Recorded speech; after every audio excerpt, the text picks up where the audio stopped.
Hello, my name is Christy Cosina, and for this lesson I will talk to you about how you can develop your online research skills for group projects. These skills are important because when working on projects that require research in a future class or during your employment, you will most likely need to know how to find and research information that is credible. The internet is increasingly being filled with all kinds of information, both factual and fictional.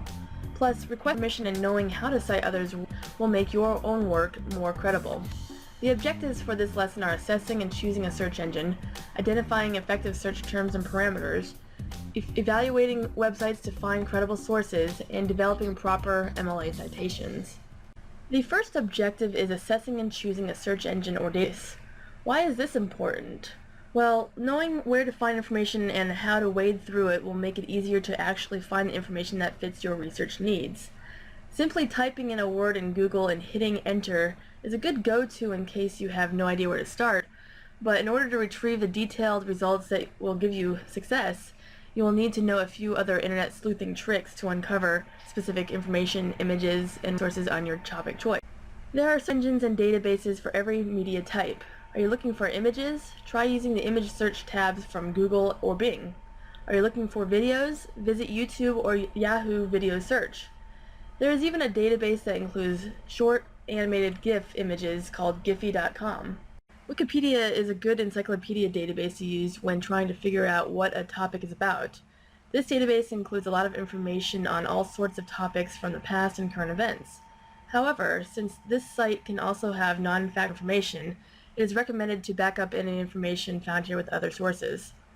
Google Scholar is a great option when you would like to find valid information, but this database may not include all of the information you are looking for since only snippets of many books are offered.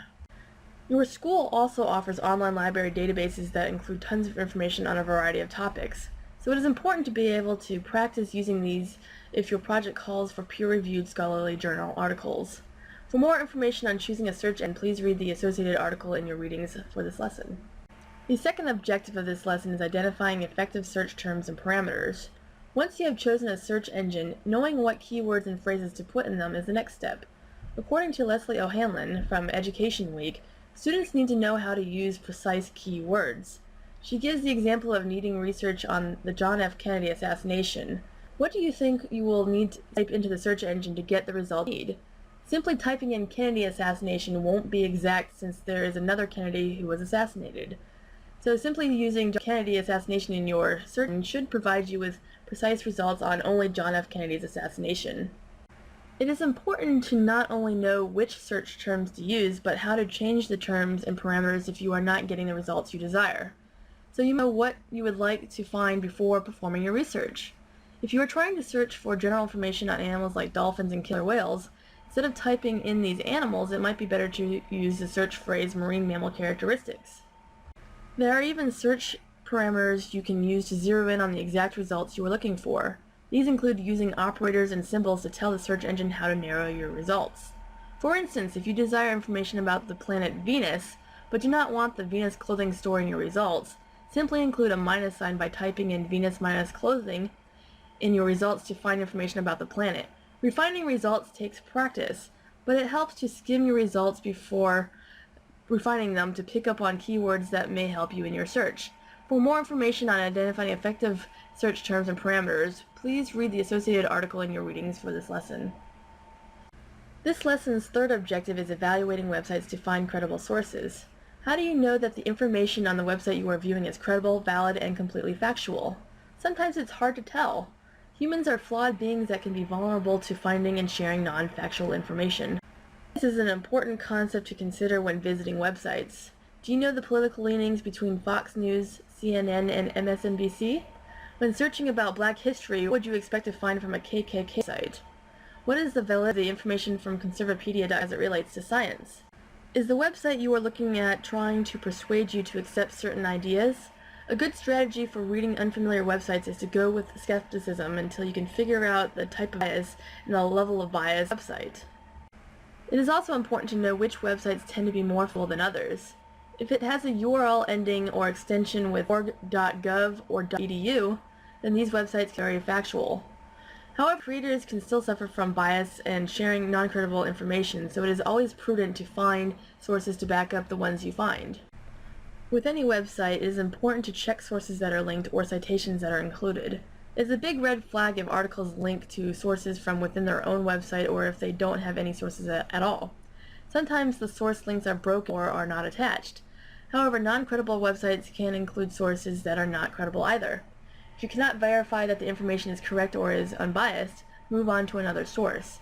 Please see the associated reading for more information on finding credible sources. The final objective of Lesson 2 is developing proper MLA citations. Why is it important to cite sources? Well, the creators of the articles or websites you are using like to receive credit for their work. If you take their work and use it for your own project without citing them, then you are stealing their ideas and passing them off as your own. The academic and intellectual community make a big deal about intellectual property ideas that people come up with, so it can be devastating if you are caught plagiarizing in schoolwork or in a professional setting such as in your future job. Stealing others' work can often lead to zeros on projects and being fired from jobs, so it is a big deal. Fortunately, there are steps you can take to ensure that this does not happen. You need to give credit where it is due. It is helpful to bookmark citation generators like Son of a Citation Machine and EasyBib. It is also handy to bookmark the Purdue OWL since they have a dedicated service to keeping people informed on the latest citation requirements of the 3 most widely used citation styles, APA, MLA, and Chicago. For the Decades project, your most used source type will probably be a website, so it is important for you to know how to cite a website using the MLA citation format. Here's the general format as shown in the MLA formatting and style guide given by the Purdue OWL. It is important to include as many pieces of information as possible on your source. If there is no author attributed on the website, then it is okay to not have one.